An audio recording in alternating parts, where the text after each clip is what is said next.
Hello everyone, welcome back to my another mini blog. তো সেদিন ছিল 26th নভেম্বর, গুড ডাই মানে বৌমনির বোনের বার্থডে। আর আমরা চারজন এখানে সমস্ত জিনিসপত্র নিয়ে পৌঁছে গেছিলাম ওদের বাড়ি। তার আগে কিন্তু মিডিলে একটু চায় ব্রেকেও আমরা রাস্তায় দাঁড়িয়েছিলাম।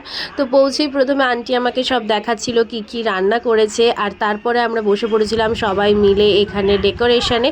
এর মাঝে আবার বাড়িতেও একটা চায় ব্রেকও হয়েছিল। আর এই কেকটা ছিল সবার মেন অ্যাট্রাকশন, কারণ বাবা এটা নিজে কাস্টমাইজ করিয়ে নিয়ে গেছিল। আর এরই মাঝে তোমাদের গপুদেরকেও দেখিয়ে দিলাম। এখন পালা বার্থডে গার্লের ফটোশ্যুটের পর কেক কাটিংয়ের, যেখানে সবাই মিলে একসাথে খুব মজা করেছিলাম। সেদিন সবাই কিন্তু অনেক আড্ডা মজা করেছিলাম। আর এরই মাঝে যেহেতু আমাদের তাড়াতাড়ি একটু বাড়ি ফেরারও ছিল, তাই সমস্ত কিছু একটু তাড়াতাড়ি করছিলাম। তো তার মাঝেই মিডিলে দাদা গিয়ে চাউমিন আনলো। আর সত্যি কথা বলতে চাউমিনটা কিন্তু দারুণ খেতে ছিল। অনেক আড্ডা মজার পর এবার ফেরার পালা বাড়ি। ভিডিওটা ভালো লাগলে চ্যানেলটাকে সাবস্ক্রাইব করে লাইক করে শেয়ার করো।